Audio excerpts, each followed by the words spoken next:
সুপ্রিয় দর্শক মণ্ডলী, সবাইকে আমন্ত্রণ জানাচ্ছি আমাদের আজকের এই সেমিফাইনাল প্রতিযোগিতার বিএসবি ক্যাম্ব্রিয়ান পাবলিক পার্লামেন্টের এই অনুষ্ঠানে।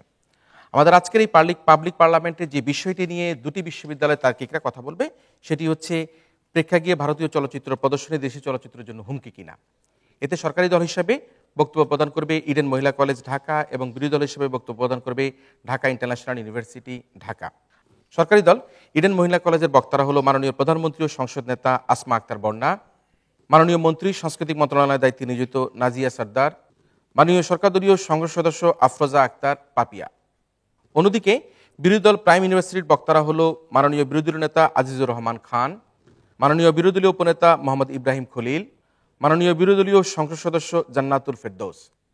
বিএসবি ক্যাম্ব্রিয়ান পাবলিক পার্লামেন্ট বিতর্ক প্রতিযোগিতায় আজকে যে তিনজন সম্মানিত বিচারক আমাদের সাথে বিচার কার্য সম্পাদন করবেন তারা হচ্ছেন মোহাম্মদ আওলাদ হোসেন, সিনিয়র সাংবাদিক, দৈনিক মানবজমিন; রুবায়াত ফেরদৌস, প্রাক্তন বিতার্কিক ও সহযোগী অধ্যাপক, গণযোগাযোগ ও সাংবাদিকতা বিভাগ, ঢাকা বিশ্ববিদ্যালয়; এবং আরও রয়েছেন মেহেদী হাসান তামিম, সাবেক সভাপতি, ঢাকা ইউনিভার্সিটি ডিবেটিং সোসাইটি ও উপকর কমিশনার। সমগ্র বিতর্ক প্রতিযোগিতাটি পর্যালোচনা করে বিতার্কিকদের বক্তব্য আলোকে বক্তব্য প্রদান করার জন্য আমাদের সাথে আজকে প্রধান অতিথি হিসেবে উপস্থিত রয়েছেন খ্যাতিমান অভিনেত্রী ও সাবেক সংসদ সদস্য সারা বেগম কবরী। আমরা আমাদের আজকের প্রধান অতিথি যে মিষ্টি নায়িকা, সেই মিষ্টি নায়িকার বক্তব্য শুনবো আমাদের আয়োজনের একেবারে শেষ প্রান্তে। শুরু করছি আমাদের আজকের এই ছায়া সংসদ। একই সাথে আহ্বান জানছি আজকের এই ছায়া সংসদের মাননীয় সংসদ নেতা তথা প্রধানমন্ত্রী আসমা আক্তার বন্যাকে তার প্রস্তাব উত্থাপন এবং উত্থাপিত প্রস্তাবের আলোকে বক্তব্য প্রদান করার জন্য। মাননীয় সংসদ নেতা। যে দেশের মিষ্টি মেয়ে কবরী তার মিষ্টি হাসি দিয়ে লাখো দর্শকের হৃদয় জয় করেছে, সে দেশের চলচ্চিত্রের জন্য ভারতীয় চলচ্চিত্র কখনোই হুমকি নয়। ধন্যবাদ মাননীয় স্পিকার আমাকে কিছু বলবার সুযোগ দানের জন্য। মাননীয় স্পিকার, আমাদের প্রথম চলচ্চিত্র মুখোমুখোশ, তারপর সময়ের হাত ধরে এগিয়ে যাওয়া। 90 দশকের পর থেকে নির্মিত চলচ্চিত্রের সংখ্যা সিঁড়ি বেয়ে যতটা না এগিয়েছে, মানের সিঁড়ি ভেঙে নেমেছে অনেক বেশি। মাননীয় স্পিকার, আমরা এমন এক প্রেক্ষাপটে দাঁড়িয়ে বিতর্ক করছি যখন রূপালী পর্দার সোনালী দিনগুলো জমা পড়ে আছে ধুলো মাখা সেলুলয়েডে। মাননীয় স্পিকার, আমরা এমন এক বাস্তবতায় দাঁড়িয়ে বিতর্ক করছি যখন কান্না হাসির উপাখ্যান, সস্তা আবেগ আর সংলাপের অত্যাচারে হাউসফুল নয় হাউসশূন্যে পরিণত করছে দেশের প্রেক্ষাগৃহগুলোকে। মাননীয় স্পিকার, আমি আজকের প্রস্তাবে গুরুত্বপূর্ণ প্রপঞ্চগুলো সংজ্ঞায়ন করছি। প্রেক্ষাগৃহে ভারতীয় চলচ্চিত্র প্রদর্শন বলতে সুনির্দিষ্ট নীতিমালার ভিত্তিতে কিছু স্বল্প সংখ্যক চলচ্চিত্র টালিউড ও বলিউডের এদেশে প্রেক্ষাগৃহগুলোতে প্রদর্শনী হবে এবং মাননীয় স্পিকার এই সংখ্যাটি শতকরা 5 ভাগ হতে পারে। এবং দেশীয় চলচ্চিত্র বলতে রুচিশীল, মানসম্মত, যুগোপযোগী ও দর্শক নন্দিত সিনেমাগুলোকে বোঝাচ্ছি। আর হুমকি শব্দটি সংজ্ঞায়ন করার পূর্বে একটি কথা বলে নিতে চাই, তা হচ্ছে কাফনের কাপড় গায়ে জড়িয়ে যখন আজকে দেশীয় চলচ্চিত্রকে বাঁচানোর আন্দোলন চলছে, সেই জায়গাটিতে তারা যখন বলছে একেবারে ধ্বংস কিংবা বিলীন হয়ে যাচ্ছে, সেই জায়গাটিতে আমরা বলছি হুমকি নয় দ্বারা একেবারে বিলীন কিংবা ধ্বংস না হওয়া। অর্থাৎ মাননীয় স্পিকার, প্রেক্ষাগৃহে ভারতীয় চলচ্চিত্র প্রদর্শনী কখনোই হুমকি নয় বরং সহায়ক হিসেবে কাজ করবে।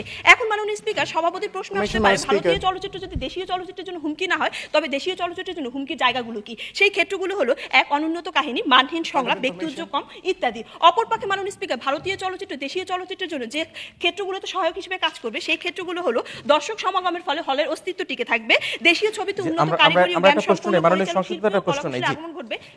স্পিকার, আমরা জানি যে আইনের লঙ্ঘন করা হচ্ছে দেশদ্রোহিতার শামিল, যেখানে বঙ্গবন্ধু 1972 সালে বাংলাদেশের স্বাধীনতা এবং বাংলাদেশের সংস্কৃতির কথা ভেবে তিনি বাংলাদেশের চলচ্চিত্র শিল্পকে বাঁচাতে তিনি একটি আইন করেছিলেন।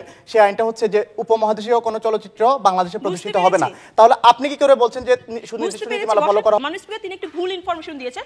বঙ্গবন্ধু শেখ মুজিবুর রহমান কখনো বাংলাদেশে ভারতীয় চলচ্চিত্র নিষেধাজ্ঞা জারি করেনি, এটি করেছে আইয়ুব খান সরকার পাকিস্তানি আমলে 1965 সালে।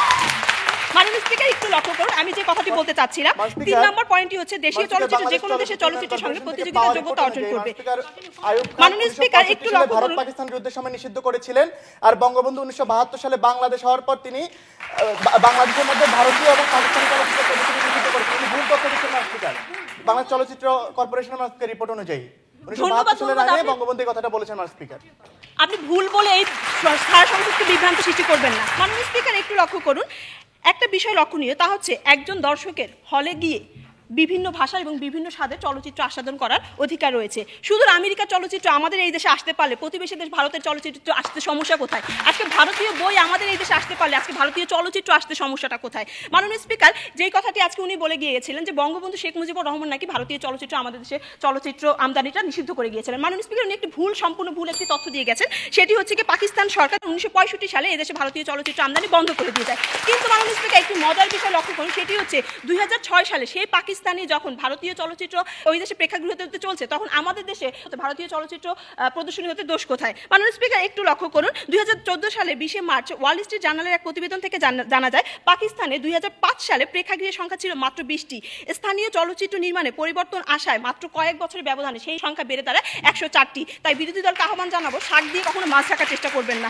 মাননীয় স্পিকার, একটু লক্ষ্য করুন, ভারতীয় চলচ্চিত্র যেমন করে পাকিস্তানি চলচ্চিত্রকে ধ্বংস করতে পারেনি, ঠিক তেমনি করে পাকিস্তানি চলচ্চিত্র আমাদের দেশীয় চলচ্চিত্রকে ধ্বংস করতে পারবে না।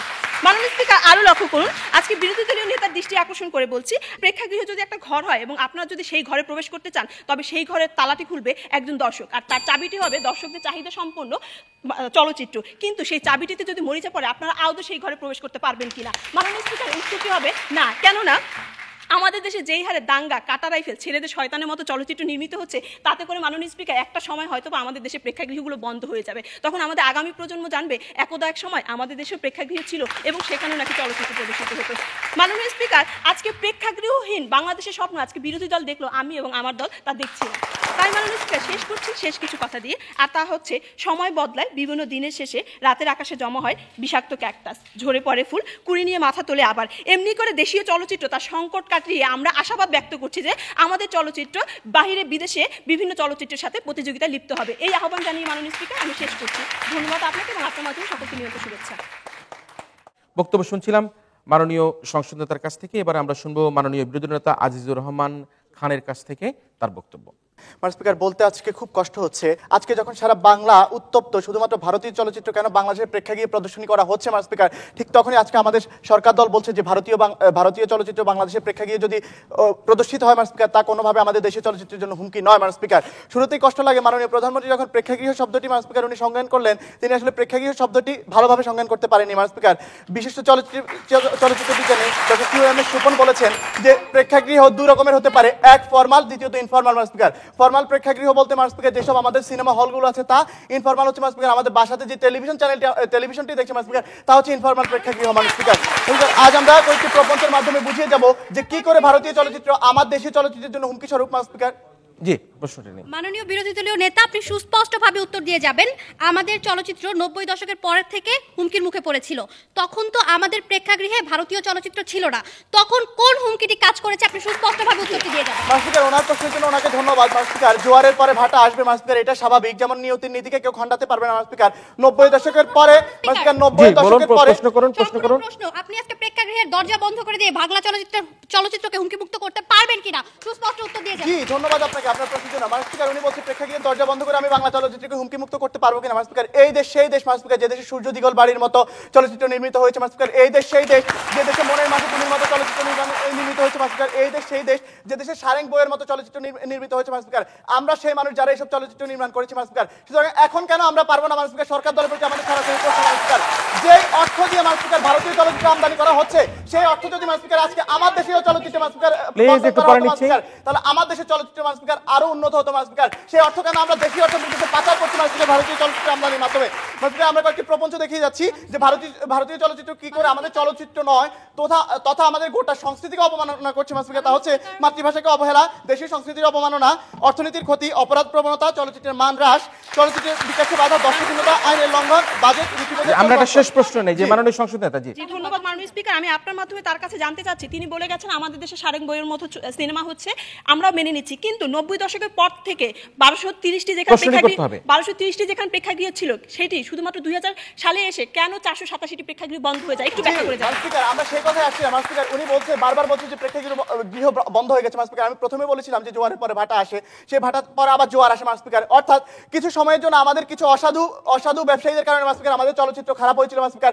তা থেকে এখন উত্তরিত হচ্ছে মাননীয় স্পিকার, বাংলাদেশে এখন পিঁপড়া বিদ্যার মতো চলচ্চিত্র হচ্ছে, বাংলাদেশের টেলিভিশনের মতো চলচ্চিত্র হচ্ছে মাননীয় স্পিকার, বাংলাদেশের ঘেটু পুত্র কমলা শ্যামল ছায়ার মতো মাননীয় স্পিকার চলচ্চিত্র হচ্ছে মাননীয় স্পিকার। এবারে আমি বলে যাচ্ছি যে ভারতীয় 9টি চলচ্চিত্র আমদানি করা হয়েছে মাননীয় স্পিকার, তা সম্পূর্ণরূপে একটি অবৈধ আমদানি মাননীয় স্পিকার। যখন আজকে মাননীয় স্পিকার বলতে চাই যে 26/4/2010 সালে 3টি ভারতীয় চলচ্চিত্র আমদানির জন্য নির্মাতা প্রতিষ্ঠানগুলো এলসি করে মাননীয় স্পিকার। এই খবর জানাজানি হয়ে গেলে যখন দাবানল ছড়িয়ে পড়ে বাংলাদেশের চলচ্চিত্র অঙ্গনে, এরপরেও 26 জুন 2010 তারিখ অর্থাৎ মাননীয় স্পিকার অবৈধ হওয়ার আরো 10 থেকে 15 দিন পরে মাননীয় স্পিকার যারা যারা ভারত থেকে বাংলাদেশে চলচ্চিত্র আমদানি করছিল মাননীয় স্পিকার, তারা আরো কিছু চলচ্চিত্র আমদানি করে মাননীয় স্পিকার। অর্থাৎ নিষিদ্ধ হওয়ার পরে তারা কি করে আমদানি করলো মাননীয় স্পিকার, তা কি করে বৈধ হতে পারে সরকারের কাছে আমার সরাসরি প্রশ্ন মাননীয় স্পিকার। আজকে মাননীয় স্পিকার ব্যাংক থেকে সংগৃহীত এলসি রিপোর্ট অনুযায়ী মাননীয় স্পিকার তারা যে এলসি গুলো জমা দিয়েছে মাননীয় স্পিকার, তা সম্পূর্ণরূপে অবৈধ মাননীয় স্পিকার। তারা নাকে খত দিয়ে ডিট করেছিল বিমানবন্দরে মাননীয় স্পিকার যে আমরা যে চলচ্চিত্রগুলো আমদানি করেছি তা অবৈধ, আমাদের চলচ্চিত্রগুলো আমাদেরকে দেওয়া হোক, আমরা তা কোনোভাবে সিনেমা হলে প্রদর্শিত করবো না মাননীয় স্পিকার। এবার বলতে চাই যে মাননীয় স্পিকার বাংলাদেশের বর্তমান সহকারী জজ আদালতের মাননীয় স্পিকার 29/2015 একটি মামলা চলাধীন মাননীয় স্পিকার, তা হচ্ছে যে বাংলাদেশে যে ভারতীয় চলচ্চিত্র আমদানি করা হয়েছে তার জন্য সম্পূর্ণরূপে নিষিদ্ধ করা হয় মাননীয় স্পিকার। আজকে আমাদের সরকার দলের কাছে আমার সরাসরি প্রশ্ন যে যেখানে সাহারা বেগম কবরীর মতো মাননীয় স্পিকার নায়িকা আছে মাননীয় স্পিকার, যেখানে শাবানার মতো নায়িকারা ছিলেন মাননীয় স্পিকার, নায়করা রাজ্জাকের মতো নায়করা ছিলেন, আমাদের বাংলাদেশে বর্তমানে আরো ভালো ভালো চলচ্চিত্র তৈরি হচ্ছে মাননীয় স্পিকার। আজকে সর্বশেষ আমি বলতে চাই মাননীয় স্পিকার, সেন্সর বোর্ডকে আজকে যখন কার্যকর করার উদ্দেশ্যে মাননীয় স্পিকার বাংলাদেশের প্রেক্ষাগৃহের বিভিন্ন মালিকদেরকে আজকে সেন্সর বোর্ডের সাথে সম্পৃক্ত করা হচ্ছে, সেই মধুমিতা সিনেমা হলের মালিক মাননীয় স্পিকার বাংলাদেশের স্বাধীনতার সাথে আঘাত করে আজকে তারা ভারতীয় সিনেমা আমদানি করছে মাননীয় স্পিকার। আজকে সর্বশেষ বলতে চাই যে আমদানিটি সম্পূর্ণরূপে অবৈধ মাননীয় স্পিকার, সেই আমদানির পক্ষে আজকে সরকার দল কি করে কথা বলছে মাননীয় স্পিকার, তা আমাদের বোধগম্য হতে পারে না মাননীয় স্পিকার। সর্বশেষ একটা কথা বলতে চাই, একটা গান ছিল, বন্ধু 3 দিন তোর বাড়িতে গেলাম দেখা পাইলাম না মাননীয় স্পিকার, মনের আবেগ মিশিয়ে শিল্পী রুনালায় লাগিয়েছিলেন এই গান মাননীয় স্পিকার। আর কিছুদিন পরে আমাদের বাংলাদেশের মানুষ বলবে যে বন্ধু 3 দিন আমি হলে গেলাম তবু বাংলা সিনেমা দেখা পাইলাম না মাননীয় স্পিকার। কষ্ট মাননীয় স্পিকার এখানেই থাকে। ধন্যবাদ মাননীয় স্পিকার। এই প্রস্তাবটি যাতে কোনোভাবে মহান সংসদে গৃহীত না হয়। ধন্যবাদ সবাইকে। এই পর্যায়ে আমরা আবারও আসি সরকারি দলের দিকে। আমি অনুরোধ করছি মাননীয় মন্ত্রী, সাংস্কৃতিক মন্ত্রণালয়ের দায়িত্বে নিয়োজিত নাজিয়া সর্দারকে এই পর্যায়ে তার বক্তব্য প্রদান করার জন্য। সাকিব খানের একটা শিরোনাম হচ্ছে লেখার ভারতীয় চলচ্চিত্র রূপবই। সেখানে প্রায় 1000টা কমেন্ট পড়েছে এবং লাস্টের কমেন্টে ছিল এরকম যে আজকে সাকিব খানের পক্ষে কেউ বলছে না, তাহলে কি সাকিব খানের এখানে কোনো দর্শক নেই? এখানে থেকেই বোঝা যায় আজকে আমাদের চলচ্চিত্র কোন পর্যায়ে এসে থেকেছে মাননীয় স্পিকার। আজকের ছায়া সংসদে আমি দেখিয়ে যাব দেশীয় চলচ্চিত্রের সত্যিকারের হুমকিগুলো আসলে কি। ভারতীয় চলচ্চিত্র হুমকি নয়, বরং সহায়ক হিসেবে কাজ করবে আমাদেরই চলচ্চিত্র উন্নয়নে। প্রতিপক্ষের বক্তব্য শুনে মনে হলো ভারতীয় সিনেমা দেশীয় চলচ্চিত্রের স্বর্গযাত্রা এবার নিশ্চিত করবে। লক্ষ্য করুন বিজ্ঞ প্রতিপক্ষ 3 দশক ধরে তাহলে আপনারা আমাদের চলচ্চিত্র শিল্পকে কোথায় নিয়ে দাঁড়িয়ে করেছেন? এখন যে প্রতিশ্রুতিগুলো এখন দিচ্ছেন সেগুলো এতদিন কেন প্রমাণ করেননি? আর আপনাদের কাছে এই ভরসা আমরা কিভাবে দেশকে ছেড়ে দিয়ে বসে থাকবো কোনো পদক্ষেপ না নিয়ে? আশা করি প্রতিপক্ষের দ্বিতীয় বক্তা এর উত্তর দিয়ে যাবেন। প্রতিপক্ষের আজকে সবচেয়ে বড় যে বিষয়টি উল্লেখ করেছেন সেটা হচ্ছে এরকম যে দুর্বলতা হিসেবে তারা দেখিয়ে যাচ্ছেন আমাদের মূল বাজেটকে। সরকারি অনুদানে চলচ্চিত্র গাড়িওয়ালা যেখানে নর্থ ক্যারোলিনায় 3টি ক্যাটাগরিতে পুরস্কার জিতেছে, সেখানে ওনারা কিভাবে আমাদের চলচ্চিত্র শিল্পের বাজেটের কথাকে একটা খুঁত হিসেবে ধরছেন। চোখের সামনে আমরা যখন দেখতে পারি বিশাল বাজেটের রাওয়ান মুখ থুবড়ে পড়ে, আর সেখানে লাঞ্চ বক্সের মতো ছোট বাজেটের চলচ্চিত্র বক্স অফিস কাটিয়ে দেয়, সেখানে আসলে আজকে আমাদের কতটুকু তাদের বক্তব্য যৌক্তিকতা আমার বোধগম্য নয়। মাননীয় মন্ত্রী আমরা একটা প্রশ্ন নেই মাননীয় সংসদ নেতাজি। তার মানে আপনি বলতে যাচ্ছেন মাথা ব্যথা হলে আমাদের মাথা কেটে ফেলে দিতে হবে, মাথা ব্যথা নিরাময়ের জন্য আমরা ওষুধ খাবো না? আপনাদের সেই ওষুধের ব্যবস্থাও আমি এখনই করছি এবং একটু ধৈর্য ধরে প্রশ্ন করুন আপনাদের কিভাবে ওষুধের ব্যবস্থা করি। আমাদের চলচ্চিত্র শিল্প বিকাশে বাধাগ্রস্ত হচ্ছে, সেই ক্ষেত্রে বাধাগ্রস্ত কেন হচ্ছে চলচ্চিত্র বাধাগ্রস্ত কেন হচ্ছে সেগুলো চিহ্নিত করে সেগুলো উন্নত না করে আপনি ভারতীয় চলচ্চিত্র আমদানির কথা কি করে বলছেন? বিকাশে বাধাগ্রস্ত হচ্ছে সেটি অর্ডার প্লিজ আপনারা একজন করে বলুন। আপনি বলছেন 90 শতক থেকে আমাদের চলচ্চিত্র শিল্প বিকাশে বাধাগ্রস্ত হচ্ছে, যার কারণে অনেকগুলো সিনেমা হল বন্ধ হয়ে যাচ্ছে। মেনে নিলাম আপনার কথা। তার মানে কি আপনি 90 শতক থেকে ওই বিকাশের ত্রুটিগুলো চিহ্নিত না করে, ওগুলো উন্নত না করে, ওগুলো সমাধান না করে ভারতীয় চলচ্চিত্র প্রদর্শনের চিন্তা কি করে করেন? কি করে করছি? বারবার বলার পরেও আপনাদের যদি এটা বোধগম্য না হয় যে আমি আমার বক্তব্যে সেটাই এখন দেখিয়ে যাচ্ছি। ফিরে আসি নিত্যদিনের চলচ্চিত্রে, সেটা হচ্ছে কলেজ ফেরার পথে আমরা যখন দেখি যে বলাকা পুরোটা দেওয়াল জুড়ে 4 তলা বিল্ডিং এর যে দেওয়াল জুড়ে হাতে হাফ কেজি ডাম্বেল নিয়ে আর শর্টস পরে নাম্বার 1 সাকিব খানের পোস্টার, তখন আমরা এতদিন কিছুই করতে পারতাম না বিজ্ঞ প্রতিপক্ষ। এখন তার পাশে প্রতিযোগিতায় আসবে সালমান খানের পেশিবহুল সালমান খান, আর আপনাদের ভয়টা তো সেখানে। একটা কথা বলি, শক্তিশালী প্রতিপক্ষের ভয়ে যদি মাঠে না নামাটা যদি সমাধান হতো তাহলে আমরা কোনোদিন আজকে সাকিব আল হাসানকে পেতাম না বিজ্ঞ প্রতিপক্ষ। সময় এসেছে দেশীয় নাম্বার 1 হিরোকে প্রতিযোগিতার মাঠে নামানো। আর তখনই আমাদের চলচ্চিত্র শিল্প এবং কলাকৌশলীরা বাস্তবতার মুখোমুখি হয়ে হাতে কলমে শিখতে পারবেন চ্যালেঞ্জ কিভাবে মোকাবেলা করতে হয়। দেওয়ালে যখন পিঠ থেকে ঘুরে তো আপনাদের দাঁড়াতেই হবে বিজ্ঞ প্রতিপক্ষ। তাই তো নতুন প্রজন্ম নিজেদেরও তৈরি করছে উচ্চতর শিক্ষায়। ডিউয়ের film and media study department JU সহ অন্যান্য বিশ্ববিদ্যালয়গুলোতে চলছে পড়াশোনা আর গবেষণার ব্যাপক প্রস্তুতি। এখন সময় এসেছে নতুন করে ভাবার বিজ্ঞ প্রতিপক্ষ। আমরা চাই আজ নাট্যজ্ঞান আছে যার তিনি লিখবেন চিত্রনাট্য আর গীতিকার লিখবে গান। প্রডিউসারের যোগ্যতা না থাকলে সে আর ডিরেক্টর হতে চাইবেন না। আর শিল্পীকেও আর ছেলেদের শয়তান বললে যে নায়িকা হওয়া যায় না সেটাও তাদের বুঝতে হবে। পরের ঘাড়ে চড়ে আর কতদিন যোগ্যতার প্রমাণ তাকেই তৈরি করতে হবে। আর তাহলেই মুক্তি পাবে স্বপ্ন টানার মতো চলচ্চিত্র। বিরোধী দলে ভারতীয় চলচ্চিত্রের নামে জাত গেল এমন একটা ভাব, চলচ্চিত্র ধ্বংস হচ্ছে গোল্লা গেল এমন একটা ভাব, অথচ ঘরে বসে পিকে দেখে এসেছেন। কিন্তু এই পিকে যদি দেশীয় কি প্রেমের সাথে কি প্রেম দেখাইলার সাথে আজকে মুক্তি পেত তাহলে কি প্রেমের পরিচালক বুঝতে পারতেন কি ভুলই তিনি করেছেন। ভারত বাংলাদেশের সাংস্কৃতিক মিল থাকায় তিনিও বুঝতে পারতেন কতটুকু তাকে গ্রহণ করতে হবে, কতটুকু বর্জন। এইভাবেই উন্নত হতো কারিগরি দক্ষতা আর পরিচালক অর্জন করতো তার প্রয়োজনীয় জ্ঞান। কৃষ্ণলীলা করলে দোষ নেই, বললে দোষ। হিন্দি সিনেমার নকল বানিয়ে সারা দেশের চলচ্চিত্রকে যখন আপনারা আকণ্ঠ ডুবিয়ে রেখেছেন তখন আপনার প্রতিবাদ মিছিল মিটিংয়ে নামেননি কাফন করে যে ধ্বংস হচ্ছে দেশের মৌলিকতা। আমাদের চলচ্চিত্রের মান তথা হুমকির মুখে দেশীয় চলচ্চিত্র। দর্শককে করেছেন হল ছাড়া আজ বিজ্ঞ প্রতিপক্ষ। ইমন নামের প্রতিভা স্ফুলিঙ্গ ছেলেকে সালমান খানের আদলে বানিয়েছেন সালমান শাহ, আর রত্নাকে বানিয়েছেন শাবনূর। অত্যন্ত পরিতাপের বিষয় আমাদের হাজারো বাংলা সিনেমা আজ ভারতীয় সিনেমার নকল। দেশীয় মানুষ চলচ্চিত্রে নিজেদের জীবনের কাহিনী দেখতে চায়, ভারতের কোনো মুম্বাই কিংবা দিল্লির নয়। সময় এসেছে মাটা দিয়ে কাঁটা তুলবার। তাই ওয়ান্টেড যদি আজকে আমাদের দেশে মুক্তি পায় তাহলে ওয়ান্টেডের নকল বানানোর চিন্তা কোনো নিম্নমানের পরিচালকেরও মাথায় আসবে না বিজ্ঞ প্রতিপক্ষ। আপনাদের ভাবটা হলে এমন সুরাপান করিব মাতাল হইব কিন্তু তাহার গায়ে লেবেল আটিব না। সত্যকে গ্রহণ করতে শিখুন, ভারতীয় চলচ্চিত্রকে ভারতীয় করি। আমরা জানি যে আমাদের মিলিয়ন ডলার নাকি সুইচ ব্যাংকে পড়ে আছে। আমাদের চলচ্চিত্রে এখন একটা ক্ষেত্র তৈরি করতে হবে যেখানে দেশীয় এবং হল মালিকেরা বিনিয়োগ করতে পারে, তাহলে আমাদের চলচ্চিত্র হুমকির মুখে। ধন্যবাদ মাননীয় মন্ত্রী আপনাকে আপনার বক্তব্যের জন্য। প্রযুক্তির এই যুগে চাইলে কাউকে আমরা আটকে রাখতে পারবো না, তাই বলে ছবি দেখা কে কোন ছবিটা দেখবে সেটা দর্শকদের বেছে নেওয়ার সুযোগ থাকতে হবে। মহান সংসদে প্রস্তাবটি গৃহীত না হলে রুদ্ধ হবে প্রগতি, ধ্বংস হবে আমাদের এই অগ্রগতি। তাই ইচ্ছা থাকার পরেও সরকার কিছুই করতে পারবে না। মাননীয় স্পিকার এবং উপস্থিত দর্শক নিশ্চয়ই তা চাইবেন না। ধন্যবাদ সবাইকে। শক্তিশালী প্রতিপক্ষকে ভয় পেলে চলবে না এবং নানাভাবে তিনি আজকের এই বিরোধী দলকে তারা বলল যে ঘরে বসে পিকে ছবি দেখে এসে এখানে আবার সেই ছবিরই বদনাম করছেন বললেন এবং বললেন যে আমরা আরো দেখলাম বললেন যে কৃষ্ণলীলা করলে দোষ নাই কিন্তু বললেই দোষ হয়ে যায়। আমি জানি না সেটি কিভাবে তিনি ব্যাখ্যা করতে চেয়েছেন। দর্শকদেরকে না ঠকাতে নিষেধ করেছেন এবং এই পর্যায়ে আমি অনুরোধ করব আমাদের আজকের এই ছায়া সংসদের মাননীয় বিরোধী দলীয় উপনেতা মোহাম্মদ ইব্রাহিম খলিলকে তার বক্তব্য প্রদান করার জন্য। প্রকৃতির কাজ বদলানো ঋতুর কাজ আজ, প্রতিপক্ষ সত্যকে অস্বীকার করার যতই চেষ্টা করুক আমরা তা প্রকাশ করবো আজ। ধন্যবাদ মাননীয় স্পিকার এই মহান সংসদে আমাকে কিছু বলার সুযোগ দানের জন্য। মাননীয় স্পিকার, এই ভাষার মাসে বুকে সকল আবেগ দিয়ে বলছি, আমার ভাষা আমার অহংকার, আমার সংস্কৃতি আমার অলংকার। যারা আজ প্রেক্ষাগৃহে ভারতীয় চলচ্চিত্র প্রদর্শনীর মাধ্যমে আমাদের দেশীয় চলচ্চিত্র তথা আমার সংস্কৃতিকে ধ্বংস করতে চায় তাদেরকে সে ধ্বংসাত্মক পথ পরিহার করার আহ্বান জানিয়ে আমি আমার বক্তব্য শুরু করছি। মাননীয় স্পিকার, লক্ষ্য করুন, বর্তমানে ভারত যখন আমাদের চ্যানেলগুলো প্রচারের অনুমতি দিচ্ছে না, তাদের প্রেক্ষাগৃহে আমাদের চলচ্চিত্র প্রদর্শিত হচ্ছে না, অথচ 90-এর দশকে যখন আমাদের দেশের নাটক যেমন কোথাও কেউ নেই, দূরবীন দিয়ে দেখো ইত্যাদি প্রচার হতো, তখন মাননীয় স্পিকার পশ্চিমবঙ্গ সহ ভারতের বেশ কিছু এলাকার মানুষ আমাদের এই নাটকগুলো দেখার জন্য অপেক্ষা করতো। ধীরে ধীরে আমাদের চ্যানেলগুলো পশ্চিমবঙ্গ সহ ভারতের বেশ কিছু এলাকায় জনপ্রিয় ওঠে।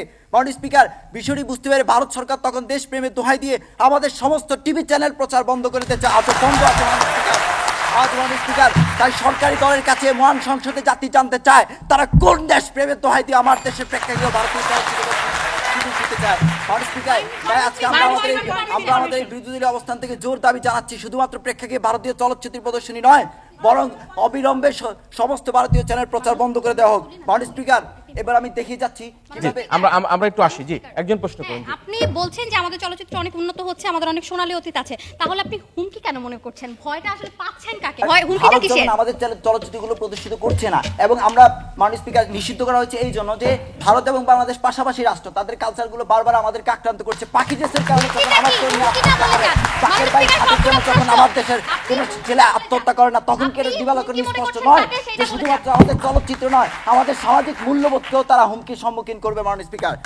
স্পিকার, এবার আমি দেখিয়ে যাচ্ছি কিভাবে প্রেক্ষাগৃহে ভারতীয় চলচ্চিত্রের প্রদর্শন আমার দেশের চলচ্চিত্রের বিকাশের প্রতিবন্ধকতা তৈরি করবে। মাননীয় স্পিকার, আমরা যদি নেপাল এবং শ্রীলঙ্কার চলচ্চিত্রের প্রতি দৃষ্টিপাত করি, তাহলে আমরা দেখতে পাই একটি সময় তাদের চলচ্চিত্রের স্বর্ণযুগ ছিল, কিন্তু যখনই তারা তাদের প্রেক্ষাগৃহে ভারতীয় চলচ্চিত্র প্রদর্শন করেছে, ঠিক তখনই মাননীয় স্পিকার তাদের চলচ্চিত্রের হুমকির সম্মুখীন হয়েছে। মাননীয় স্পিকার, বর্তমানে তাদের চলচ্চিত্রের বাজার পুরোপুরিভাবে ভারতীয় চলচ্চিত্র দখল করে রেখেছে। মাননীয় স্পিকার, আজকের সরকারি দল আমার দেশের চলচ্চিত্রকেও সেই পর্যায়ে নিয়ে যেতে চায়, যার কারণেই তারা আমার দেশের প্রেক্ষাগৃহে ভারতীয় চলচ্চিত্র দিতে চায়। মাননীয় স্পিকার, এবার আমি বলছি, মাননীয় স্পিকার, এবার আমি দেখিয়ে দিতে চাচ্ছি কিভাবে প্রেক্ষাগৃহে ভারতীয় চলচ্চিত্র প্রদর্শন অপরাধ প্রবণতা বৃদ্ধির পিছনে গুরুত্বপূর্ণ ভূমিকা পালন করে। আমরা আসছি। জি, প্রশ্ন। ধন্যবাদ। আমি আপনার মাধ্যমে একটু জানতে চাচ্ছি, আপনি আজকে ভাষার মাসে ভাষাপ্রীতির কথা বলে গেলেন, তাহলে একটু বলে যান আজকে আমাদের বাংলা ভাষার গাঁথনি এত মজবুত হওয়ার পরও কেন আপনি আজকে বাংলা সিনেমার নাম দিচ্ছেন my name is Khan, most welcome, third person cinema? একটু ব্যাখ্যা করে যাবেন। আন্তর্জাতিক বাজারে বিভিন্ন ধরনের পরিস্থিতির সৃষ্টি হতে পারে। মাননীয় স্পিকার, দুই একজন মানুষের উদাহরণ কখনো সামগ্রিকভাবে হতে পারে না। মাননীয় স্পিকার, আমরা যদি আমাদের এই চলচ্চিত্রের জায়গাটাকে আরো সুস্পষ্ট করতে চাই, তাহলে আমাদের জায়গাটাকে আরো সুস্পষ্ট করতে হবে।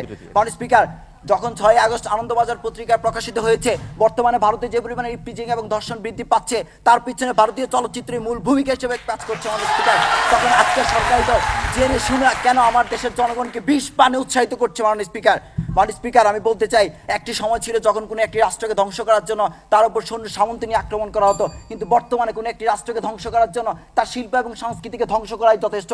মাননীয় স্পিকার, বর্তমানে কিছু অসাধু ব্যক্তি ভারতীয় বেনিয়াদের সাথে আঘাত করে আমার দেশের প্রেক্ষাগৃহে ভারতীয় চলচ্চিত্র প্রদর্শনের মাধ্যমে আমার দেশের শিল্প এবং সংস্কৃতিকে ধ্বংস করার যে চক্রান্ত করছে, তা আমরা কখনো দেশপ্রেমিক সচেতন দেশ প্রতিনিধি হিসাবে মেনে নিতে পারি না। মাননীয় স্পিকার, তাই বিরোধিতার তাগিদে আজকে বলতে চাই। মাননীয় স্পিকার, সর্বশেষ আমি বলতে চাই, 52-এর ভাষা আন্দোলন যতটা না রাজনৈতিক ছিল, তার চেয়ে বেশি ছিল সাংস্কৃতিক আন্দোলন। মাননীয় স্পিকার, তখন মাননীয় স্পিকার পাকিস্তানিরা এই দেশীয় কিছু দালালদের সহায়তায় আমার দেশের সংস্কৃতিকে সমূলে ধ্বংস করতে চেয়েছিল, ঠিক তখনই সালাম, রফিক, বরকত, জব্বাররা তাদের তাজা রক্ত ঢেলে দিয়ে আমার দেশের সংস্কৃতিকে রক্ষা করেছিল। মাননীয় স্পিকার, অত্যন্ত দুঃখের সাথে বলতে হয়, আজকে কিছু অসাধু ব্যক্তি ভারতীয় বেরিয়েদের সাথে আঘাত করে আমার দেশের প্রেক্ষাগৃহে ভারতীয় চলচ্চিত্র প্রদর্শনের মাধ্যমে পুনরায় আমার দেশের সংস্কৃতিকে আক্রান্ত করার চেষ্টা করছে।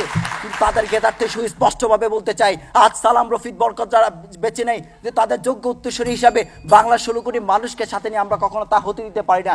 তাই মাননীয় স্পিকার, আমি সুস্পষ্টভাবে তাদেরকে বলতে চাই, আমরা সালাম, রফিক, বরকত, জব্বারদের যোগ্য উত্তরসূরি, তাই বাংলা 16 কোটি মানুষকে সাথে নিয়ে আমরা কখনো এই প্রস্তাবকে মেনে নিতে পারি না। তাই মাননীয় স্পিকার, 52-এর ভাষা শহীদ 71-এর সকল শহীদ মুক্তিযোদ্ধাদের আত্মত্যাগের প্রতি সম্মান জানিয়ে এই প্রস্তাবটি যেন কোনোভাবেই গ্রহণযোগ্য না হয়, তার প্রতি জোর দাবি জানিয়ে আমি আমার বক্তব্য শেষ করছি।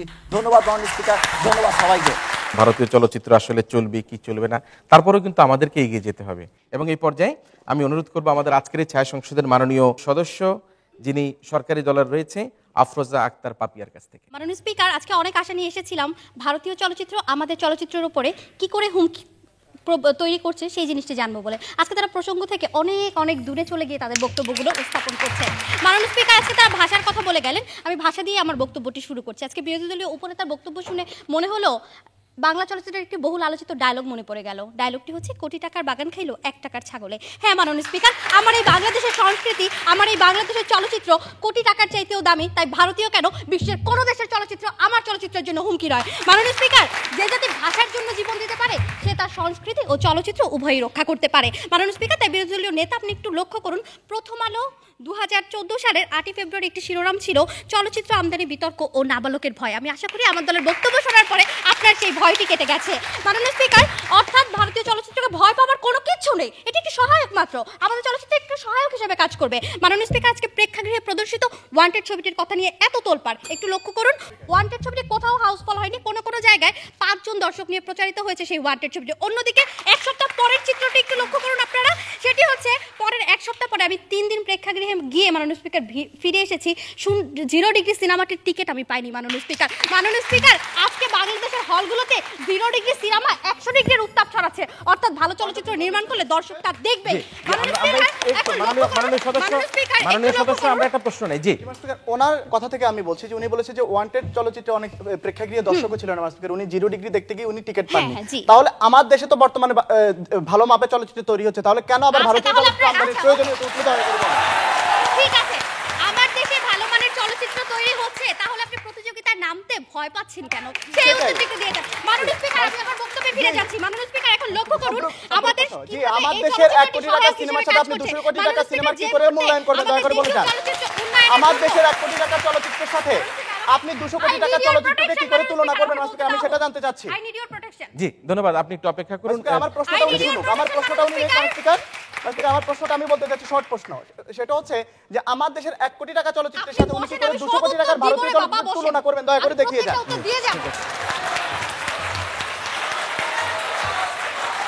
মাননীয় speaker, I need your protection. আমি আমার বলার ফ্লোরটি চাই, আমি ওনার প্রত্যেকটি উত্তর ধরে ধরে দিয়ে যাচ্ছি, একটু লক্ষ্য করুন। মাননীয় স্পিকার, ভারতীয় চলচ্চিত্র কি করে সহায়ক হিসেবে কাজ করবে একটু লক্ষ্য করুন। ঠিক যেই মুহূর্তে আজকে আমরা ভারতীয় চলচ্চিত্রের সাথে একের পর এক যৌথ প্রযোজনায় ব্যবসা সফল ছবি তৈরি করছি, যেমন স্বামী কেন আসামি, মনের মাঝে তুমি, আমি শুধু চেয়েছি তোমায়, যার ফলে ভারতের বাজারে আমাদের বাজারটি মাননীয় স্পিকার উন্মুক্ত হচ্ছে, ঠিক সেই মুহূর্তে বিরোধী দলের নেতার কাছে এটা হুমকি মনে হচ্ছে। মাননীয় স্পিকার, পাগলও তো নিজের ভালোটা বুঝে। মাননীয় স্পিকার, একটু লক্ষ্য করুন, মুক্তবাজার এই অর্থনীতিতে ভারত অনেক আগে তাদের পণ্য নিয়ে আমাদের দেশে প্রবেশ করেছে, এখন সময় এসেছে আমাদের পণ্য নিয়ে ভারতের বাজারে যাবার। মাননীয় স্পিকার, আজকে মেনে নিলাম 2015 সালের 23 জানুয়ারি প্রেক্ষাগৃহে গিয়ে ওয়ান্টেড ছবিটি দেখতে গিয়ে আমি অনেক বড় একটি হুমকি রেখে নিয়ে এসেছি, আমি এটা মেনে নিলাম। কিন্তু আজ থেকে 2-3 বছর আগে লক্ষ্য করুন, প্রেক্ষাগৃহে গিয়ে বাংলা চলচ্চিত্র না দেখে যখন ঘরে বসে তারা এই সকল চলচ্চিত্র দেখে, যার ফলাফল হিসেবে বন্ধ হয়ে যায় আবার গুলিস্তান সিনেমা হল, এরাই আবার বাংলা চলচ্চিত্রের হুমকির কথা বলে। মাননীয় স্পিকার, একটু গ্লোবালাইজেশনের যুগ নিয়ে বলতে চাই।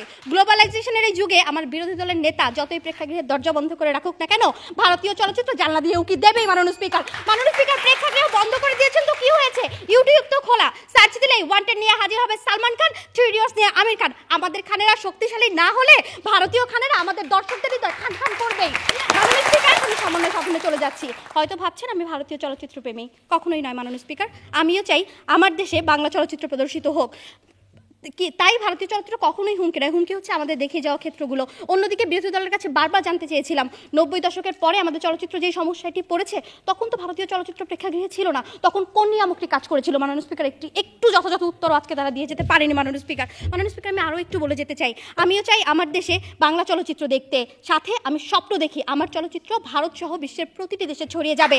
মাননীয় স্পিকার, আমি বিশ্বকে দেখাতে চাই আমার দেশের মাটির ময়নার মতো মাটি ঘেঁষা সিনেমাকে, মন পুরার মতো মন পুরানো চলচ্চিত্র, কিংবা গেরিনার মতো মুক্তিযুদ্ধ ভিত্তিক ছবিকে। আমি যদি দেশের সকলের চাহিদা অনুযায়ী বাস্তব জীবনধর্মী চলচ্চিত্র নির্মাণ করি, তাহলে ভারতীয় ছবি কেন, কোনো চলচ্চিত্র আমাদের চলচ্চিত্রের জন্য হুমকি নয়। বিরোধী দলীয় নেতার উদ্দেশ্যে শেষ একটি কথা বলবো, বিরোধী দলীয় নেতা 21 শতাব্দীর এই মুক্তবাজার অর্থনীতিতে এসে আপনি কি আপনার চোখটা বন্ধ করে রাখবেন? একটা কথা মনে রাখবেন, চোখ শুধু আপনারই বন্ধ, 16 কোটি মানুষ কিন্তু দেখছে। মাননীয় স্পিকার, এদেশের 16 কোটি মানুষের চোখ বন্ধ করার কোনো অধিকার কিন্তু আমাদের নেই। দর্শকদের দেখতে দিন, তাদের বিচার বুদ্ধি আছে, তাদের কি বেছে নিতে দিন, তারা কোনটা ভালো কোনটা খারাপ সেটা তারাই বেছে নেবে। মাননীয় স্পিকার, একমাত্র আপনিই পারেন এদেশের 16 কোটি মানুষের চোখের আলো ফিরিয়ে দিতে। মাননীয় স্পিকার, তাই আমি আশা করবো এই প্রস্তাবটি মহাসচিবে গৃহীত হবে। ধন্যবাদ মাননীয় স্পিকার, ধন্যবাদ সবাইকে। আজকের মাননীয় সদস্য প্রত্যাশা করেছেন 16 কোটি মানুষের চোখ উন্মুক্ত করে দিয়ে তাদেরকে সিদ্ধান্ত নিতে, তারাই সিদ্ধান্ত নেবে, সিদ্ধান্তের মালিক এদেশের জনগণই। আমি আসবো আমাদের আজকের এই ছায়া সংসদের মাননীয় সদস্য বিরোধী দলের জান্নাতুল ফেরদৌসের কাছ থেকে, তিনি তার বক্তব্য উপস্থাপন করবেন। মহাস্পিকার, আজ প্রথমে দুঃখের সাথে বলতে হয় আমাদের বিবেক ও মনুষ্যত্বের কথা। আমরা আমাদের দেশীয় চলচ্চিত্র মান নির্ণয় করছি কোনো মানদণ্ড ছাড়া, শুধুমাত্র তুলনা করে। কিভাবে মহাস্পিকার, একটু লক্ষ্য করুন, আমাদের দেশে প্রেক্ষাগৃহে যখন 100 কোটি টাকা নির্মিত ভারতীয় চলচ্চিত্র প্রদর্শন করা হচ্ছে, ঠিক তখনই তার সাথে তুলনা করা হচ্ছে আমার দেশের 60 লক্ষ থেকে 1 কোটি টাকা বিনিয়োগের চলচ্চিত্র, যার ফলে মহাস্পিকার আমার দেশের চলচ্চিত্র মানকে ক্ষুণ্ণ করে দেখা হচ্ছে। যেই চলচ্চিত্র কিনা 80 দশকের স্বর্ণযুগ ছিল, বর্তমানে তা আরো অগ্রসর হচ্ছে, যার ফলশ্রুতিতে জাতীয় চলচ্চিত্র পুরস্কার পেয়েছেন সাম্প্রতিক চলচ্চিত্র, টেলিভিশন, গেরিলা, গহীন শব্দ, মনপুরা সহ ইত্যাদি চলচ্চিত্র। তারপরে মহাস্পিকার, বর্তমানে আমার দেশের চলচ্চিত্র মানকে ক্ষুণ্ণ করে দেখানোর চেষ্টা করা হচ্ছে, যা কিনা কোনোদিনই সম্ভব হতো না যদি না সেখানে ভারতীয় চলচ্চিত্র প্রদর্শন করা হতো। মহাস্পিকার, আমি এবার দেখে দিতে যাচ্ছি প্রেক্ষাগৃহে ভারতীয় চলচ্চিত্র প্রদর্শনের মাধ্যমে আমাদের দেশের মানুষের রুচিবোধকে কিভাবে ধ্বংস করছে। স্পিকার, আমরা একটি সভ্য সমাজে বসবাস করছি, যে সভ্য সমাজ আমাদেরকে রুচিবোধ শিখিয়েছে। ভারতীয় চলচ্চিত্র নির্মাণ করা হচ্ছে তাদের দেশের ঐতিহ্য, সাংস্কৃতিক এবং চলমান ফ্যাশনের উপর নির্ভর করে, যা কিনা আমার দেশের ঐতিহ্য এবং সংস্কৃতির সাথে কোনোভাবেই যায় না। ভারতীয় চলচ্চিত্রে যে ধরনের পোশাক আশাক ব্যবহার করা হয় তা দেখে আমাদের চক্ষু লজ্জা উঠে যায় এবং আমরা ধীরে ধীরে সেই পোশাকের প্রতি আকৃষ্ট হই। ফলে বাজারে আমরা সেই ধরনের পোশাক খুঁজি যাতে প্রমাণ করে মাসপিকার আমাদের রুচিবোধে পরিবর্তন হয়ে যায়, আর এইভাবে আমাদের সংস্কৃতি ধ্বংসের মুখে ধাপিত হচ্ছে। মাননীয় সদস্য, আমরা একটা প্রশ্ন নেই। জি, আজকে যখন শুধু আমেরিকার চলচ্চিত্র আমাদের দেশে আসছে এবং সেই চলচ্চিত্র যখন আজকে স্টার সিনেপ্লেক্সে বসে আপনি দেখছেন, দেখে সেই দেশের সংস্কৃতির প্রভাব যখন আপনার পোশাকে পড়ছে না, তখন ভারতীয় চলচ্চিত্রের পোশাক আপনার সংস্কৃতি কিভাবে প্রভাবিত করে? ধন্যবাদ। স্পিকার, বাংলাদেশে কয়েকটি সিনেমা হল আছে যেখানে ইংলিশ কিংবা আমেরিকান মুভি চালু আছে। শুধু তাই না স্পিকার, আজকে সেই লেভেলে মানুষেরা দেখছে যারা ইংলিশ ভাষা বুঝতে পারছে। আজকে বলাকা, আনন্দ, এইসব সিনেমা হলে কি হচ্ছে না স্পিকার। আর তাছাড়া ইংরেজি একটি আন্তর্জাতিক মাতৃভাষা, ইংরেজি একটি আন্তর্জাতিক মাতৃভাষা। আজকে সকল স্তরের মানুষকে ইংরেজি শেখানোর জন্য শিক্ষা প্রতিষ্ঠানে প্রেসার দেওয়া হচ্ছে। শুধু তাই না স্পিকার, 1974 সালে এবং 1972 সালে বঙ্গবন্ধু যখন উপমহাদেশের ভাষাভাষী কোনো চলচ্চিত্র বাংলাদেশে প্রচলিত হবে না আইন করে গিয়েছিলেন, তিনি কিন্তু তখন সেই আইনটি করেননি যে ইংরেজি ভাষার চলচ্চিত্র প্রদর্শিত হবে না। জি, আমরা প্রশ্ন নেই। জি, আপনারা আজকে বলে গেলেন যে শুধু স্টার সিনেপ্লেক্সে হচ্ছে কি, কিন্তু অন্য সিনেমাগুলো তো হচ্ছে না। তাহলে শুধু আমেরিকার চলচ্চিত্র যদি আমাদের দেশে আসতে পারে, তো ভারতীয় চলচ্চিত্র আসতে দিতে আপনার সমস্যা কোথায়? আপনি কেন ভয় পাচ্ছেন? এখানেই তো প্রশ্ন, ভারতীয় চলচ্চিত্র আসতে সমস্যাটা কোথায়? প্রশ্নটি হচ্ছে এই জায়গায়, ভারতীয় চলচ্চিত্র মানটিকে দেখতে হবে। ভারতীয় চলচ্চিত্র দেখে আপনি আপনার বলছেন যে ডিরেক্টর শিখবে, কোথায় ভুল? ডিরেক্টর যদি শিখতে হয় তাহলে সে তার প্রেক্ষাগৃহে না, সে তার বাসায় ডাউনলোড দিয়ে দেখবে এবং সে শিখবে। প্রেক্ষাগৃহে জনগণকে দেখানোর তো দরকার নেই। প্রেক্ষাগৃহে কেন আমি জনগণকে দেখাবো? কেন জনগণের মনের মধ্যে আমি সেই লোভ লালসা সৃষ্টি করবো যা দেখে সে পরবর্তীতে প্রেক্ষাগৃহে আবার অপেক্ষা থাকবে কখন ভারতীয় চলচ্চিত্র প্রদর্শন করা হবে। এবার দেখে যাচ্ছে প্রেক্ষাগৃহে ভারতীয় চলচ্চিত্র প্রদর্শন। জি, আমরা একটু মাননীয় মন্ত্রীর একটা প্রশ্ন নেই। জি, মাননীয় স্পিকার, যখন উনি বলে গেলেন যে ওনার এই আমাদের যারা ঘরে বসে যারা শিখবে, যদি ঘরে বসে কখন শিখে, যখন তাদের প্রতিযোগিতায় আসবে তখন সেটাকে নিয়ে রিসার্চ করার জন্য ঘরে করে। তাহলে আজকে প্রতিযোগিতায় যখন না আসবে প্রেক্ষাগৃহে, তখন উনি এটা প্রয়োজনীয়তা কিভাবে অনুভব করবেন? আজকে যখন প্রতিটি ঘরে ঘরে ইউটিউব আছে, প্রতিটি ঘরে ঘরে ইন্টারনেট আছে, সেখানে প্রেক্ষাগৃহের প্রয়োজনটা আসে না যদি উনি প্রতিযোগিতার কথা আসে। আরেকটা কথা হচ্ছে, উনি বলছে প্রতিযোগিতা আসতে, আমরা অবশ্যই রাজি প্রতিযোগিতা আসতে, কিন্তু তার জন্য প্রথমে আমাদের চলচ্চিত্র ওই দেশে নিতে হবে, যার জন্য আমাদের চ্যানেলগুলো ওই দেশে, আমাদের টিভি চ্যানেলগুলো ওপেন করতে হবে এবং আমাদের নায়ক নায়িকা ওই দেশে চেনার সুযোগ দিতে হবে এবং আমাদের চলচ্চিত্র যেই মানের সর্বোচ্চ 1 কোটি টাকা আমাদের দেশে চলচ্চিত্র নির্মিত হয়, তখন ভারত থেকে ঠিক 2 কোটি টাকা চলচ্চিত্র আমরা আমদানি করতে পারি, তখনই হবে প্রতিযোগিতা। আর মানুষরা আজকে তারা প্রতিযোগিতার কথা বলছে, কিন্তু প্রতিযোগিতা করতে হলে আমাদের কি করণীয়? আমাদের চলচ্চিত্রের মান উন্নয়ন করতে হবে। চলচ্চিত্র মান কেন উন্নয়ন হচ্ছে না, কেন বিকাশে বাধাগ্রস্ত হচ্ছে, সেগুলো উন্নত করতে হবে। সেগুলো উন্নয়ন না করে তারা আজকে ভারতীয় চলচ্চিত্র আমদানির কথা বলছে, বড়ই হাস্যকর।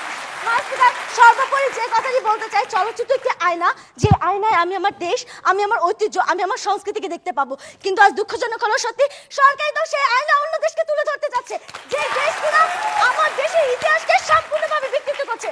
স্পিকার, আমি 52-এর ভাষা আন্দোলন দেখিনি 71-এর করুণ মুক্তিযুদ্ধ।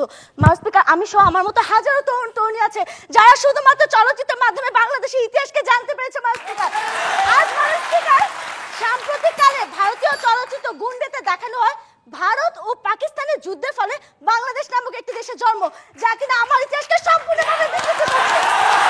স্পিকার, আজকে এই মহাসংসদে জাতি জানতে চায় মুক্তিযুদ্ধের ইতিহাস, যেটি আজকে গুন্ডে ছবিতে বিকৃত করা হয়েছে, তা যদি আমার নতুন প্রজন্মে আমাদের প্রেক্ষাগৃহে দেখে, তাহলে মুক্তিযুদ্ধের ইতিহাস কি তাদের কাছে প্রশ্নবিদ্ধ হবে না? জাতীয় মহাসংসদ প্রশ্নবিদ্ধ। স্পিকার, সর্বোপরি যে কথাটি বলতে চাই, তারা আজকে বারবার বলে গেলেন উন্নত করা, কি বলে, প্রতিযোগিতায় নামা। প্রতিযোগিতায় নামতে গেলে আমি আমার ছেলের বয়স 8 বছর, 12 বছর একটা ছেলের সাথে আমার ছেলের মেধার কখনোই বিচার করব না। আমি আজকে অনার্সে পড়ি। স্পিকার, আজ আমি অনার্সে পড়ি, আমার কি সাজবে কখনো একটি ক্লাস 2 এর বাচ্চার সাথে আমার মেধার প্রতিযোগিতা আসা? কখনোই না। তারা আজকে আমার বাংলাদেশের চলচ্চিত্র মানকে ঠুনকো করে দেখছে। কেন স্পিকার, তারা কেন সেই দিকগুলো খুঁজে বের করছে না? কেন আমাদের চলচ্চিত্র আজকে পিছিয়ে পড়ছে? কেন? আমি আমার বক্তব্য শেষ করছি। ধন্যবাদ মাননীয় সদস্য। বিরোধী দলের চলচ্চিত্র একটি আয়না এবং যে আয়নায় নিজ দেশের ছবি দেখতে চায়, কিন্তু সরকার কেন আজকে বারবার নিজের দেশের ছবি সেখানে প্রদর্শন না করে ভিন্ন দেশের ছবি প্রদর্শন করছে? এবং সে কারণেই বললো যে সরকারের আরও নানা বিষয় রয়েছে চলচ্চিত্র উন্নয়নের জন্য, কেন ভারতীয় চলচ্চিত্র নিয়ে তারা এত বেহুশ হয়ে গেছে, পাগল হয়ে গেছে, আমি জানি না। তবে তার আগে আমরা যুক্তি খণ্ডন পর্বে আবারও কিছু কথা শুনে নিই আমাদের দু দলের দলনেতার কাছ থেকে, এবং সে কারণে আমি প্রথমে আহ্বান করছি মাননীয় বিরোধী দলনেতা আজিজুর রহমান খানকে পুনরায় তার 2 মিনিট বক্তব্য উপস্থাপন করার জন্য। আমি শুরুতেই চলে যাচ্ছি, আমাদের সরকার দলের মাননীয় সংসদ সদস্য বলেছে আজকে যৌথ প্রযোজনা চলচ্চিত্রের মাধ্যমে স্পিকার আজকে ভারতে আমাদের চলচ্চিত্রকে উন্মুক্ত করে দেওয়া হচ্ছে। স্পিকার উনি হয়তোবা জানে না যে যৌথ প্রযোজনাটা আসলে মানে কি। স্পিকার যৌথ প্রযোজনাতে একজন প্রযোজক বাংলাদেশে থাকবেন, একজন প্রযোজক ভারতে থাকবেন, একজন নায়ক বাংলাদেশে থাকবেন, আরেকজন নায়িকা বাংলাদেশে থাকবেন। অর্থাৎ স্পিকার এটা কোনোভাবে হতে পারে না যে আমাদের দেশের চলচ্চিত্রকে উন্মুক্ত করছে যৌথ প্রযোজনা। স্পিকার এবার আমরা বলে যাচ্ছি যে স্পিকার মুক্তবাজার অর্থনীতির কথা বারবার আমাদের সরকার দল বলে গেছে যে মুক্তবাজার অর্থনীতিতে নাকি সকল দেশের পণ্য সকল দেশে স্পিকার আনা নেওয়া করা হয়। কিন্তু স্পিকার আমার প্রশ্ন যে মুক্তবাজার অর্থনীতিতে কোন দেশ তাদের নিজস্ব প্রোডাক্ট ধ্বংস করে অপর দেশের প্রোডাক্ট আমদানি করছে তা দয়া করে দেখিয়ে যান। স্পিকার এবার আমি বলে যাচ্ছি যে সরকার দল থেকে বলা হয়েছে আমরা নাকি বাসা থেকে আসার সময় ইউটিউবে পিকে মুভিটা দেখে এসেছি। স্পিকার ধন্যবাদ ওনাকে। কিন্তু স্পিকার আমার প্রশ্ন ওয়ান্টেড, তারে জামিন পার, 3 ইডিয়টস, ধুম স্পিকার এই মুভিগুলো ঠিক আরো স্পিকার 4 থেকে 5 বছর আগে, অর্থাৎ স্পিকার ওই মুভিগুলো তো বাংলাদেশের মানুষ দেখেছে, তাহলে এখন কেন আমদানি করা হচ্ছে? আমার প্রশ্ন হচ্ছে সেখানটায় স্পিকার।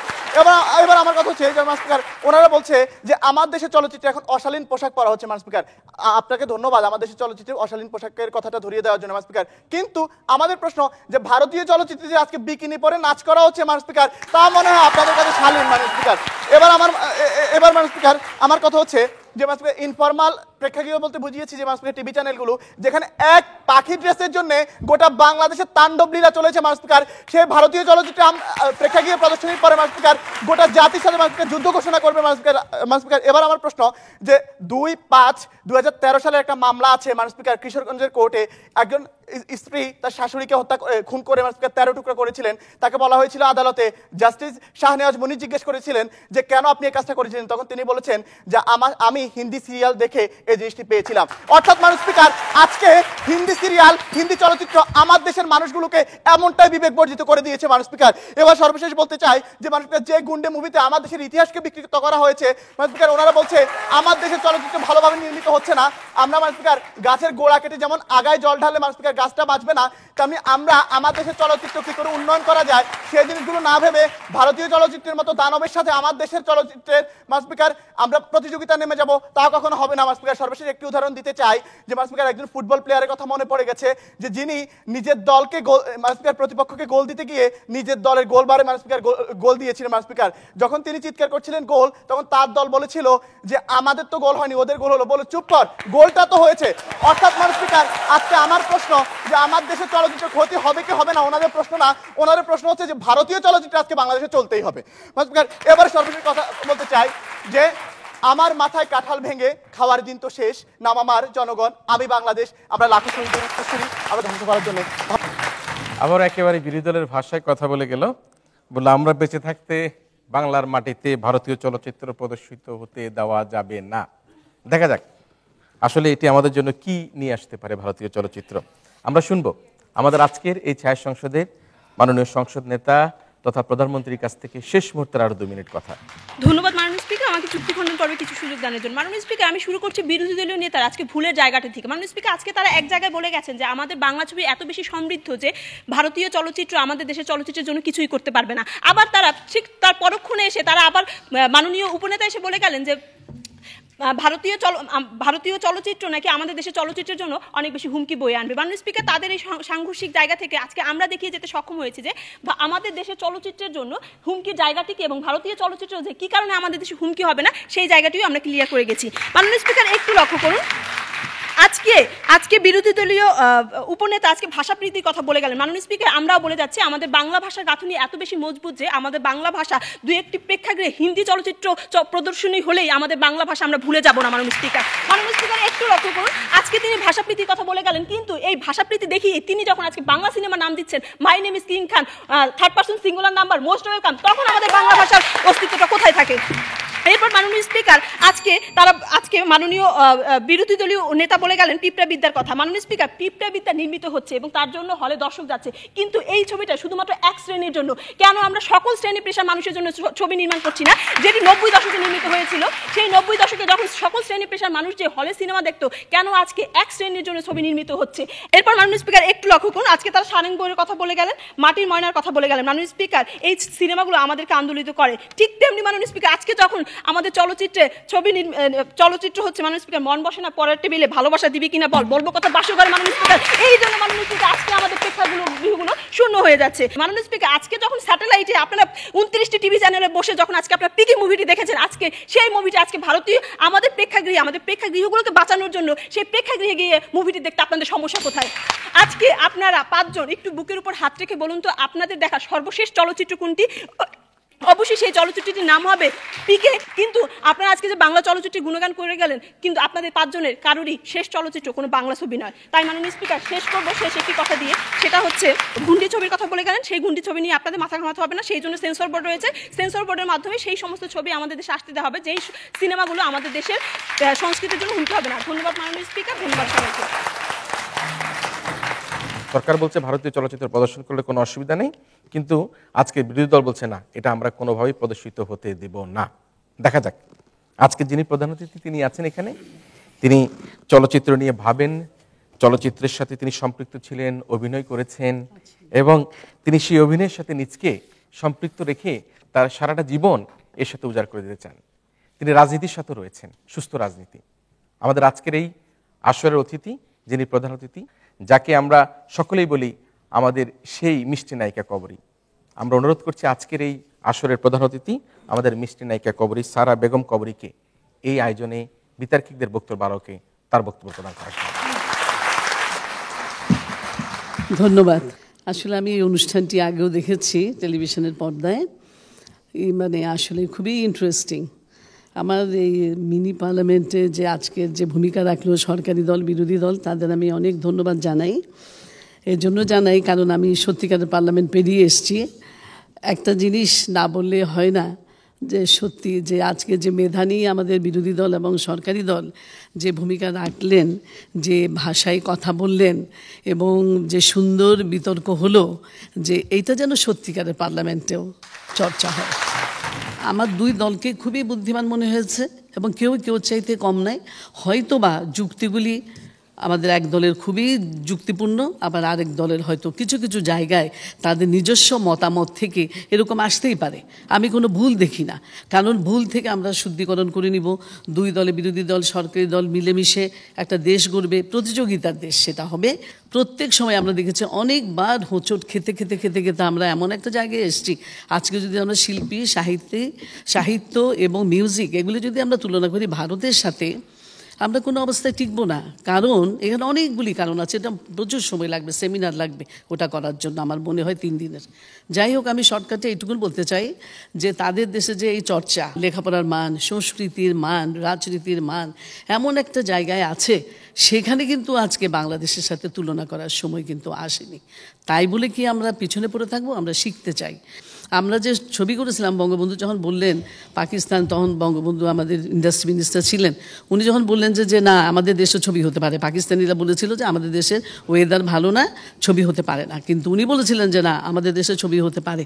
দেখেন তো জব্বার সাহেব, আমাদের জব্বার সাহেব কিন্তু ছবি বানিয়েছে। তার আগে হীরালাল সেন কিন্তু কিস নামক একটা ছবি, কিছু ছোট্ট স্বল্প ছবি বানিয়েছিলেন, কিন্তু একটা পূর্ণদৈর্ঘ্য ছবি বানিয়েছিলেন কিন্তু আমাদের আব্দুল জব্বার সাহেব। কারণ সংস্কৃতি হচ্ছে সমাজ বদলের হাতিয়ার। সুতরাং বঙ্গবন্ধু কিন্তু আমাদের মতোই একজন নাচ গান ছবি চলচ্চিত্র নাটক নোবেল এগুলি, কারণ তার একটা আত্মজীবনীতে আমি পড়েছিলাম, তিনি বলেছেন তার রাজনীতি হলো যে ভালোবাসা, এই ভালোবাসার উৎস দিয়ে তিনি রাজনীতি করেছেন। সুতরাং এটা আমাদের জন্য শিক্ষা। আমরা কিন্তু একবার ফেস্টিভ্যাল করেছিলাম 2001-এ। আজকের মাননীয় প্রধানমন্ত্রী শেখ হাসিনা তিনি ছিলেন কিন্তু আমাদের সেদিনকার চেয়ারপারসন, এবং তিনি তার অসম্ভব সহযোগিতার জন্য আমরা ওই ফেস্টিভ্যালটা করেছিলাম। তখন আমি ভারতে যে তাদের যে নন্দনে একটা ফেস্টিভ্যাল হয়, ইট ওয়াজ রিয়েলি ওয়ান্ডারফুল। মানে একটা ফেস্টিভ্যাল শেষ হতে না হতে নেক্সট ইয়ারের ফেস্টিভ্যাল কিন্তু তৈরি হয়ে গেল। আমাদের দেশে কি সেই সিস্টেম আছে? যারা আমরা কাজ জানি তারা আমরা কাজই পাই না, এরকমই আমার কথা না, অনেক মানুষ আছে যারা ভালো কাজ জানে, খুঁজে নিতে হবে। আজকে যে ভারতীয় ছবি আসছে, হলিউড ছবি আসছে, এইসব ছবি কিন্তু আমরা ঘরে বসে বসে দেখছি। যে আমাদের বোধহয় বিরোধী দল বললো যে দরজা জানলা বন্ধ করলে হবে না, আমাদের ছবি দেখতে হবে, কিন্তু সিমিলারলি যে আমাদের অর্থনৈতিক যেন কোনো ক্ষতি হতে না পারে। বন্ধু যখন আমি বলবো তখন কিন্তু বন্ধুত্বর হাত কিন্তু বাড়াতে হবে ওইভাবে। কেন আপনাদের এই যে ওয়ান্টেড ছবি, মারামারি কাটাকাটি এইসব ছবি পাঠাবেন কেন? শিল্পসম্মত ছবি পাঠান, কিংবা আমাদের ছবিগুলিকে আপনারা নিয়ে যান, তাহলেও তো শিখতে পারি আমরা। কিন্তু আমরা এখানে কি দেখছি? আমরা কিন্তু বাণিজ্য দেখছি। ভারতীয় ছবি এখানে এসে কি পয়সা ছাড়া প্রিন্ট নিয়ে যাচ্ছে, পয়সা দিয়ে কিনতে হচ্ছে, আমাদের টাকাগুলি নিয়ে যাচ্ছে। বঙ্গবন্ধু যখন ব্যান করেছিলেন তখন কিন্তু আমাদের টেরিটরিটা ছোট্ট বলে এসব বিদেশি ছবি বন্ধ করেছিলেন, যাতে করে আমাদের প্রডিউসাররা কিছু টাকা পায় এবং ভালো ছবি করতে পারে। কিন্তু আমাদের তো কোনো ট্রেনিং নাই। আজ পর্যন্ত ভারতীয় যে হাই কমিশন আছে তাদের কাছে আমি বিনীত অনুরোধ করব যে আমাদের মেধাবী অনেক ছেলে পেলে আছে, তাদের যদি বছরে যদি অন্তত 4-5টা ছেলেকে যদি পুনঃ ইনস্টিটিউটে ফ্রি অফ কস্টে তাদের যদি পাঠান, তারা কিন্তু অনেকগুলি শিখতে পারে।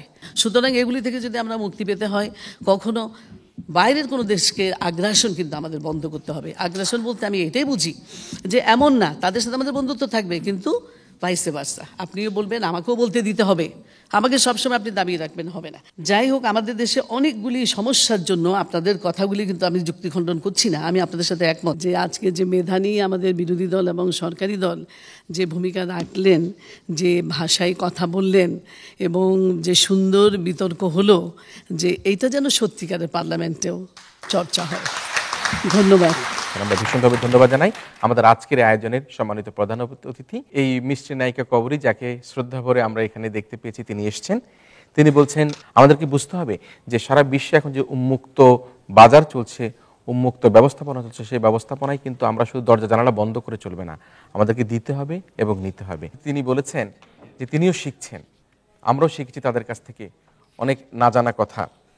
তবে একটা বিষয়, সেটি হচ্ছে যে দুদলই কিন্তু আজকে এখানে এসে একটা ভারসাম্য রক্ষার তাগিদ দিয়েছেন, দেশকে ভালোবাসছেন, দেশের কথা বলছেন, দেশের মানুষের কথা বলছেন।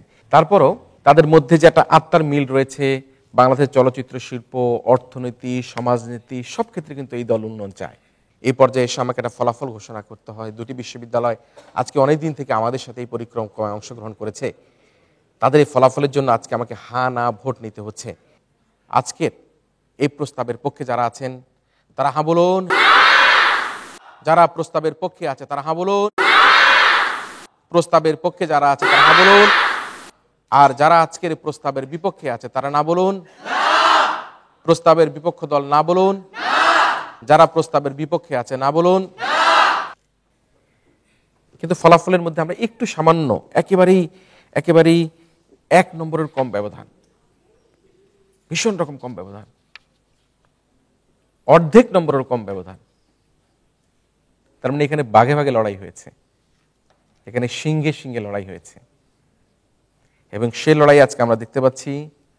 আজকের এই প্রস্তাবটি এই সংসদে গৃহীত হয়নি।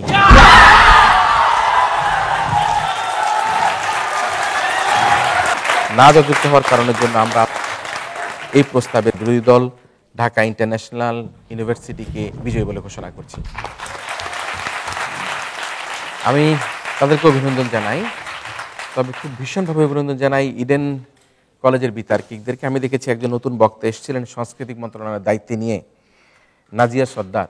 আমি ভেবেছিলাম হয়তো বা নতুন বক্তা ভালো করতে পারবে না, শেষও তার সমগ্র টিম এত ভালো করেছে যে আমার কাছে ফলাফল দেওয়ার জন্য যদি সুযোগ থাকতো, আমি কিন্তু কোনোভাবেই ফলাফল না দিয়ে পালিয়ে যেতাম, আমি কোনোভাবেই কোনো পক্ষকে আজকে জয় পরাজয় নির্ধারণ করতাম না। যাই হোক, আমি ইডেন কলেজকেও ধন্যবাদ জানাই তাদের চমৎকার বক্তব্যের জন্য। আমাদের সাথে দীর্ঘদিন ধরে তারা এই প্রতিযোগিতায় অংশগ্রহণ করতে আসছে। আমি আশা করি তাদের সাথে আমাদের আরও অনেক কার্যক্রম হবে, অন্য কোনো প্রতিযোগিতায়, অন্য কোনো অনুষ্ঠানে তারা তাদের বিজয় ছিনিয়ে নিবে। সুপ্রিয় দর্শক মণ্ডলী, আপনারা যারা তখন টেলিভিশনের পর্দায় দেশে অথবা বিদেশে আমাদের আজকের এই ছায়া পার্লামেন্ট দেখলেন, তাদের সবাইকে আগামী অনুষ্ঠান, আগামী প্রতিযোগিতা দেখার আমন্ত্রণের মধ্যে দিয়ে আজকের মতো পাবলিক পার্লামেন্ট এখানেই শেষ করছি।